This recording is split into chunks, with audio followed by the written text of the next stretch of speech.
الحمد للہ وکفا وسلام علی عبادہ الذین اصطفا اما بعد اعوذ باللہ من الشیطان الرجیم بسم اللہ الرحمن الرحیم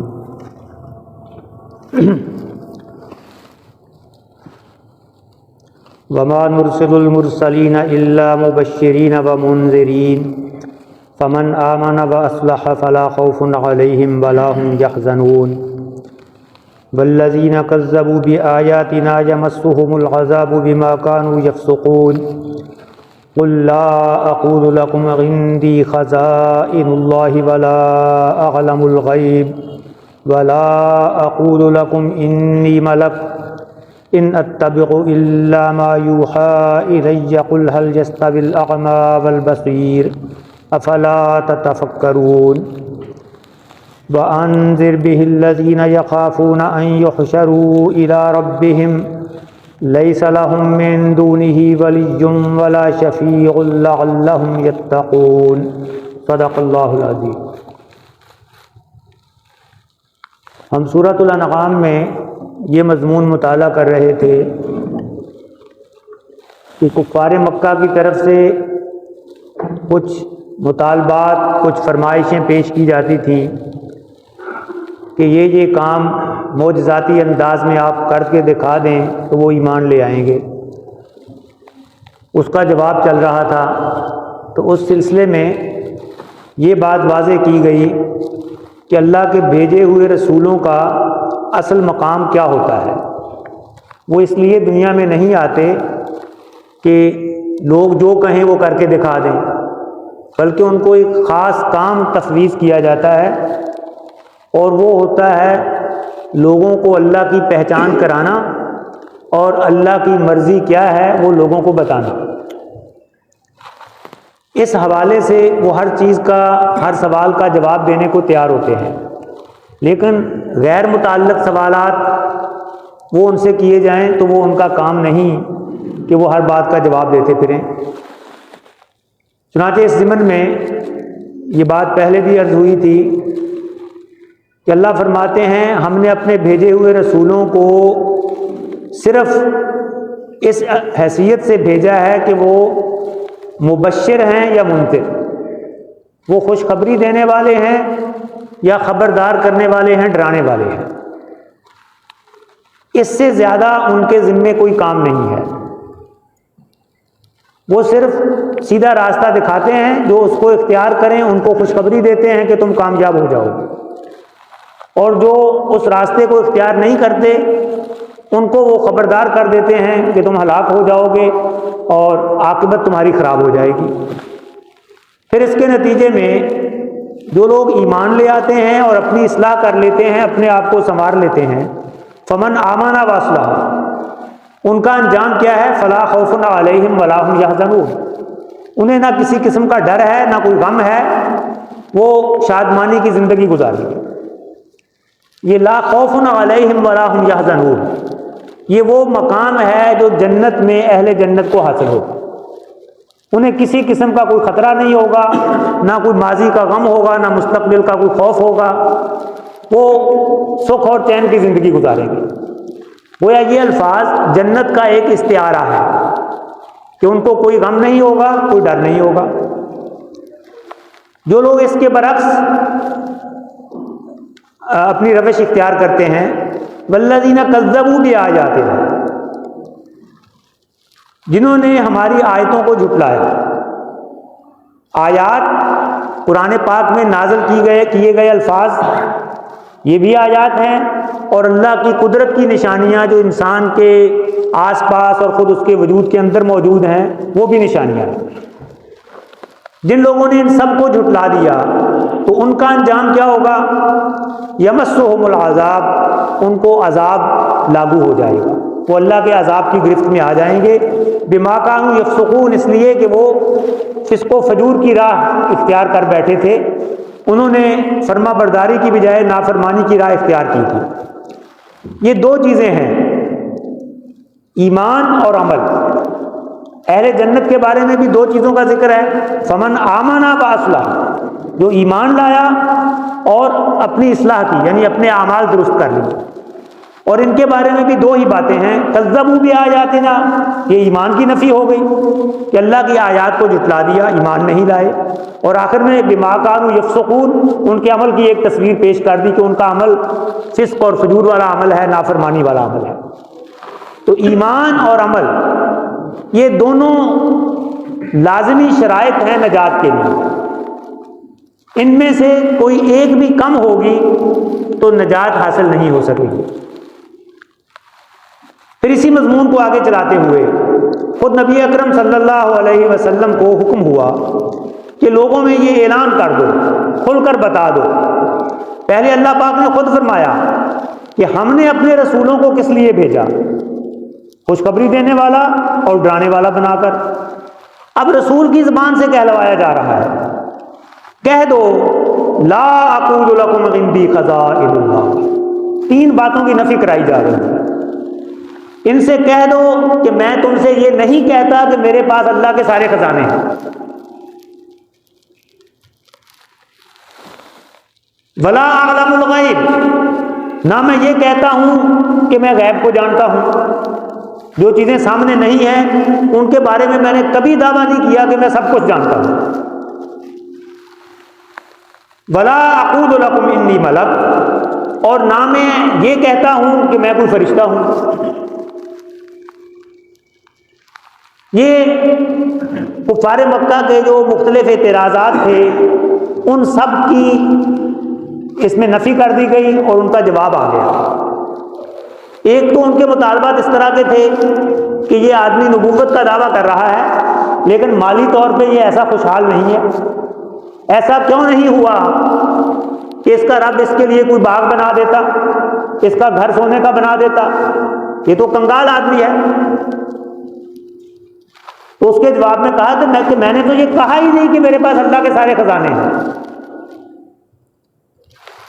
کبھی بےہودہ قسم کے سوال کرتے تھے کہ قیامت کب آئے گی، یا اور ایسی باتیں کہ یہ وقت، یہ کام کب ہوگا، یہ کیسے ہوگا۔ تو اس کی نفی فرما دی، ان سے کہہ دو کہ میں یہ نہیں کہتا کہ میں غیب جانتا ہوں، میں نے تو یہ دعویٰ ہی نہیں کیا۔ جس چیز کا میں خود دعویٰ نہیں کر رہا تم اس کا مجھ سے امتحان کو لیتے ہو۔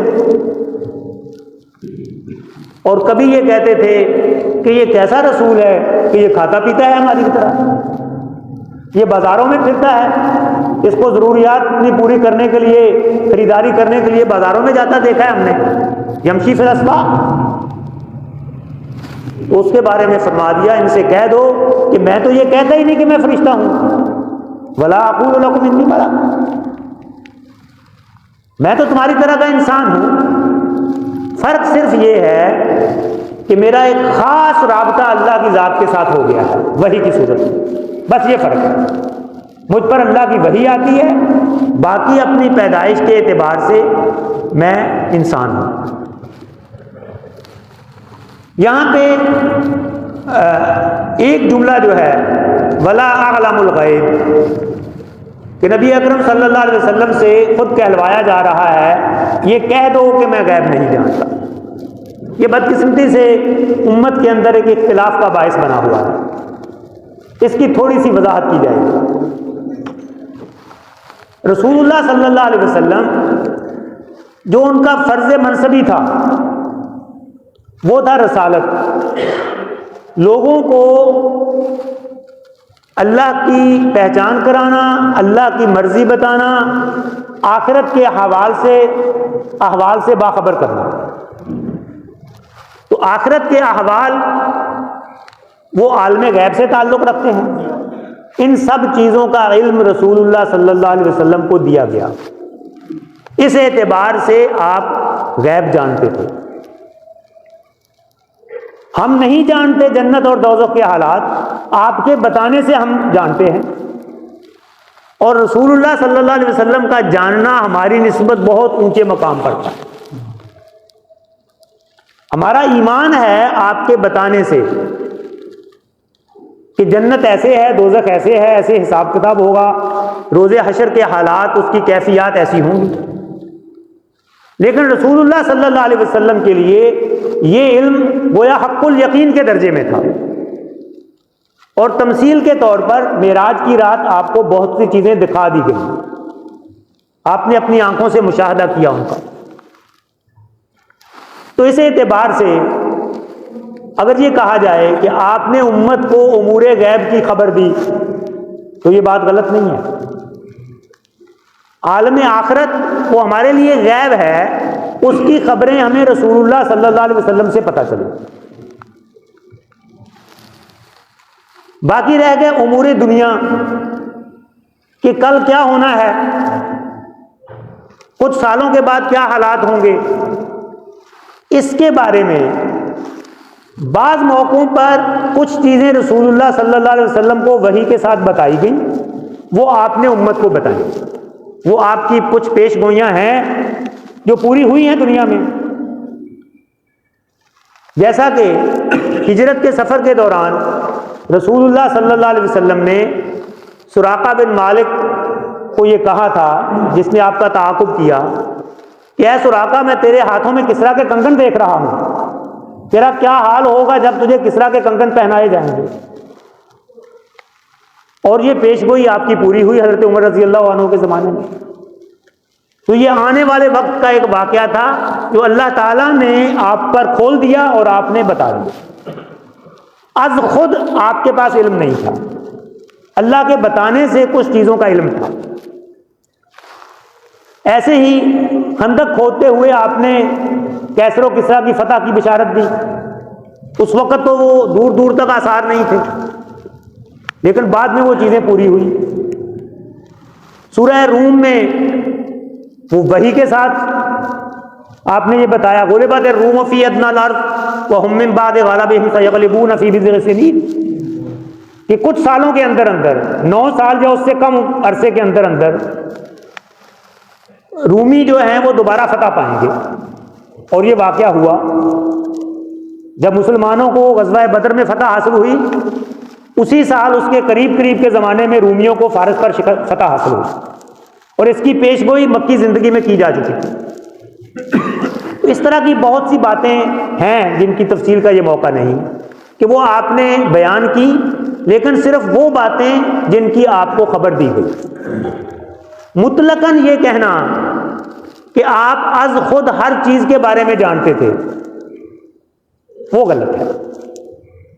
جہاں جتنا بتا دیا گیا اتنا جانتے تھے، اور امور آخرت کے بارے میں سب کچھ جو ہم جانتے ہیں وہ رسول اللہ صلی اللہ علیہ وسلم کے بتانے سے جانتے ہیں۔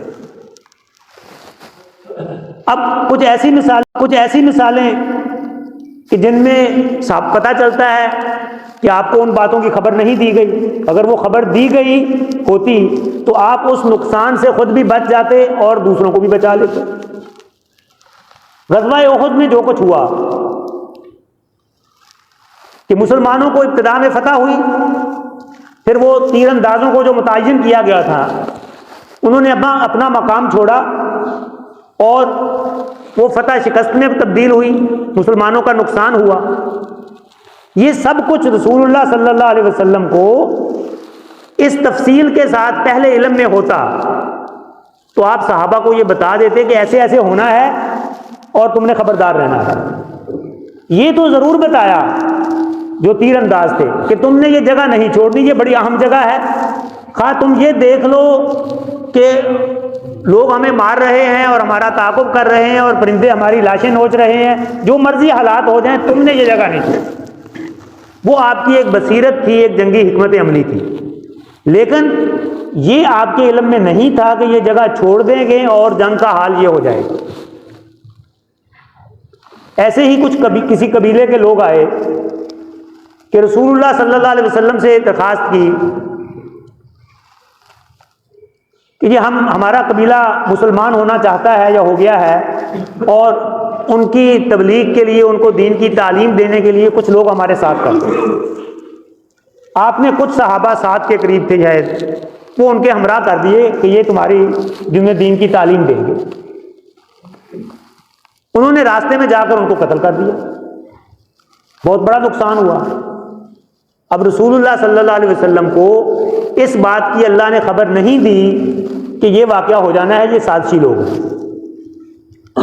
بعض موقعوں پر خبر دی گئی تو آپ کو پتہ چل گیا، جہاں نہیں دی گئی خبر نہیں پتہ چلا۔ یہودیوں نے اپنے پاس بلایا اور منصوبہ یہ تھا کہ اوپر سے کوئی پتھر گرائیں گے، آپ کو وحی کے ذریعے بتا دیا گیا، آپ وہاں سے اٹھ کر چلے گئے۔ لیکن ان صحابہ کے بارے میں جو ایک سازش کے ساتھ لے جا کے مار دیے گئے، شہید کر دیے گئے، ان کے بارے میں آپ کو خبر نہیں دی گئی۔ اگر خبر دی گئی ہوتی تو آپ ان کو ان کے ساتھ نہ بھیجتے۔ یہی بات ہے جو قرآن پاک میں دوسرے مقام پہ ان الفاظ میں بیان ہوئی، وَلَوْ كُنْتُ أَعْلَمُ الْغَيْبَ لَاسْتَكْثَرْتُ مِنَ الْخَيْرِ وَمَا مَسَّنِيَ السُّوءُ۔ اگر میں ہر چیز غیب کے بارے میں جانتا ہوتا، غیب کو بطور جنس کہ جو کچھ بھی غیب میں ہے وہ سب کچھ جانتا ہوتا، تو پھر میں ہر طرح کی خیر، ہر طرح کی بھلائی اپنے لیے اکٹھی کر لیتا اور مجھے کبھی کوئی نقصان نہ اٹھانا پڑتا، مجھے کبھی کوئی تکلیف نہ پہنچتی۔ تو خلاصہ اس بات کا یہ ہے کہ امور آخرت سے متعلق جتنی غیب کی باتیں ہیں وہ رسول اللہ صلی اللہ علیہ وسلم کو اللہ تعالیٰ نے بتائیں، وہ آپ کو ان کا علم دیا گیا، آپ اس کے عالم الغیب تھے، لیکن اپنے طور پر نہیں۔ اللہ کا عالم الغیب ہونا وہ اپنے طور پر ہے، اس کو کسی کے بتانے سے نہیں پتا، وہ اپنی ذات میں عالم الغیب ہے، اور اللہ کے رسول صلی اللہ علیہ وسلم وہ اللہ کے بتانے سے عالم الغیب ہے۔ اور عام دنیاوی معاملات میں کچھ چیزوں کی خبر دی گئی، کچھ کی نہیں دی گئی، کچھ کی جزوی خبر دی گئی، مثلا قیامت کا وقت کہ وہ کتنے سالوں کے بعد آئے گی وہ نہیں بتایا گیا، اس کی علامات بتائی گئی، وہ آپ نے امت کو بتا دی۔ تو کفار مکہ کے جو مطالبات تھے وہ اس قسم کے بیہودہ مطالبات ہوتے تھے، جیسے میں نے پچھلی دفعہ مثال دی کہ میری مٹھی میں کیا ہے، وہ اس طرح کے بیہودہ سوالات کرتے تھے کہ گویا اللہ کے رسول کو ہر چیز کے بارے میں واقف ہونا چاہیے۔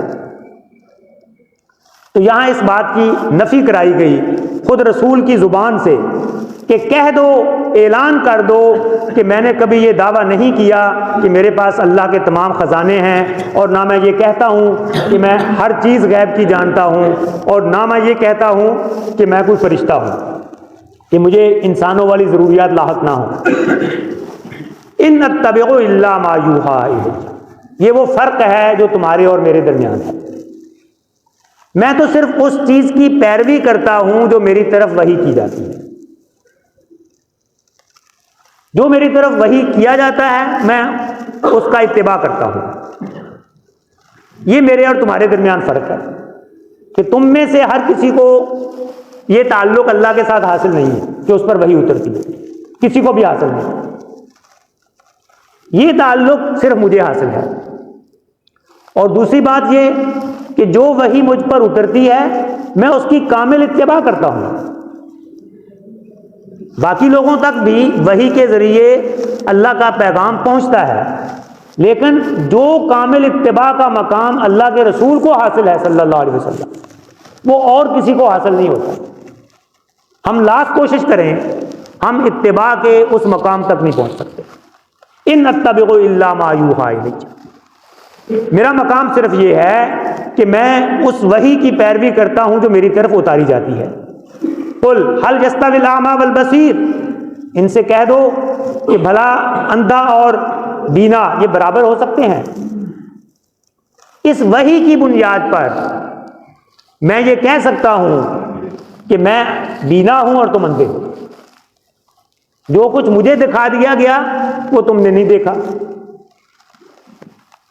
جو اس عالم کی باتیں، آخرت کی باتیں، اللہ کی قدرت کے بارے میں جو کچھ مجھے علم دیا گیا ہے وہ تمہیں نہیں دیا گیا۔ اس علم میں جو اللہ کے رسول صلی اللہ علیہ وسلم کو دیا گیا اور جو باقی لوگوں کو حاصل ہوا، اس میں اتنا تفاوت ہے، اتنا فرق ہے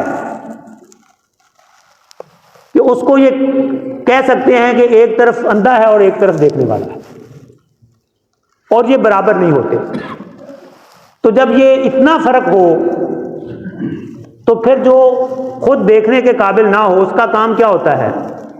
وہ کسی بینا کی پیروی کرتا ہے، جس کی اپنی آنکھیں نہ دیکھ سکتی ہوں وہ کسی ایسے شخص کو اپنا رہنما بنایا کرتا ہے راستے میں جس کی آنکھیں ٹھیک ہوں۔ تو جب ہمارے اور اللہ کے رسول صلی اللہ علیہ وسلم کے اور ہمارے درمیان فرق یہ ہے کہ حقیقت کے اعتبار سے وہ بینا ہے اور ہم اندھے ہیں، تو ہمارا مقام یہ ہے کہ ہم آپ کو اپنا رہنما بنا لیں۔ جس طرح ایک اندھا آنکھیں بند کر کے اس کا ہاتھ پکڑ کے پیچھے چلتا ہے، ایسے ہی ہمیں رسول اللہ صلی اللہ علیہ وسلم کی پیروی کرنی ہے کہ گویا ہماری اپنی آنکھیں نہیں ہیں۔ اور یہ معاملہ ہے علوم باطن اور علوم حقیقت کا۔ جیسا ہم پہلے بارہا ذکر کر چکے کہ آنکھوں کا دیکھنا، کانوں کا سننا، دل کا سوچنا ایک ظاہری اعتبار سے ہوتا ہے جو سب لوگوں کو حاصل ہے، اور ایک باطنی اعتبار سے ہوتا ہے کہ جو اشیاء کی حقیقت کو دیکھ رہے ہیں۔ مثلا دیکھنے میں دنیا کی نعمتیں، دنیا کی زینت، دنیا کی رونق یہ ہر آنکھ دیکھتی ہے، لیکن جس کو حقیقت کا علم دیا گیا ہے وہ اس کے اندر فنا کا ایلیمنٹ دیکھتی ہے کہ یہ سب کچھ ہے لیکن اس کی حقیقت فنا ہے، یہ مٹنے والا ہے۔ یہ حقیقت کی نظر ہے۔ تو اس اعتبار سے اللہ کے رسول وہ عالم اشیاء کی، عالم آخرت کی حقیقت کو دیکھنے والے تھے، اور آپ صلی اللہ علیہ وسلم کی یہ دعا بھی ہے، اللہم ارنا الاشیاء کما ہی، اے اللہ ہمیں اشیاء کی حقیقت ایسی دکھا جیسی کہ وہ فی الواقع ہے۔ ہم کسی چیز کو دیکھ کر دھوکے کا شکار ہو جاتے ہیں، حالانکہ اس کی حقیقت فنا ہوتی ہے، وہ مٹنے والی چیز ہے۔ اے اہل نظر، ذوق نظر خوب ہے لیکن جو شے کی حقیقت کو نہ دیکھے وہ نظر کیا۔ تو جو نظر شے کی حقیقت کو نہیں دیکھتی اس کا ہونا نہ ہونا حقیقت کے اعتبار سے برابر۔ اس اعتبار سے اللہ کے رسول صلی اللہ علیہ وسلم وہ بینا ہیں، وہ ہمارے رہنما ہیں، ہم اندھے بن کر ان کے پیچھے چلنے والے ہیں۔ حل یستوی الاعمی والبصیر، کیا اندھا اور بینا یہ برابر ہو سکتے ہیں؟ افلا تتفکرون، کیا تم غور و فکر سے کام نہیں لیتے؟ وَأَنذِرْ بِهِ الَّذِينَ يَخَافُونَ أَن يُحْشَرُوا إِلَىٰ رَبِّهِمْ، یہ تو مکالمہ تھا ان لوگوں کے ساتھ جو تردید کر رہے تھے، جھٹلا رہے تھے۔ اب متوجہ کیا جا رہا ہے جو لوگ ایمان لے آئے ہیں۔ فرمایا کہ اس قرآن کے ذریعے سے خبردار کر دیں ان لوگوں کو جو کہ یخافون ان یحشروا الی ربہم، جو اس بات کا ڈر رکھتے ہیں کہ اللہ کی طرف اکٹھے کیے جائیں، اللہ کے حضور ان کا حشر ہوگا، پیش کیے جائیں گے۔ یعنی آخرت پر جو ایمان رکھتے ہیں اور جن کے دلوں میں یہ خوف ہے، اس سے مراد اہل ایمان۔ اب آپ ان کی طرف متوجہ ہوں، ان کو خبردار کر دیں۔ ان کو کس چیز سے خبردار کیا جا رہا ہے؟ کہ وہ اس مغالطے میں نہ رہیں کہ دنیا کے معاملات کی طرح وہاں پہ بھی کوئی سفارش اور دوستی کام آئے گی۔ یہ وہ اہم بات ہے جس کی طرف توجہ دلا کر ان کو خبردار کیا جا رہا ہے۔ انذر بہ الذین یخافون ان یحشروا الی ربہم، خبردار کر دو اس قرآن کے ذریعے سے ان لوگوں کو جو اس بات کا خوف رکھتے ہیں کہ اللہ کی طرف اٹھائے جائیں گے۔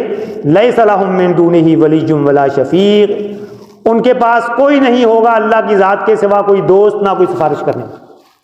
لعلہم یتقون، تاکہ وہ ابھی سے تقوی کی راہ اختیار کر لیں، ابھی سے اپنی حفاظت کا سامان کر لیں، وہ کسی غلط فہمی میں نہ رہیں کہ کوئی ان کے وہاں کام آئے گا۔ وہاں صرف اپنے اعمال کام آئیں گے، کوئی اور تعلق، یہاں تک کہ رسول اللہ صلی اللہ علیہ وسلم کا رشتہ دار ہونا، آپ کے علاقے کا ہونا، آپ کے شہر کا ہونا، یہ سب چیزوں کی نفی کر دی۔ کوئی چیز کام نہیں آئے گی، صرف اپنا ایمان اور اپنے اعمال کام آئیں گے۔ وآخر دعوانا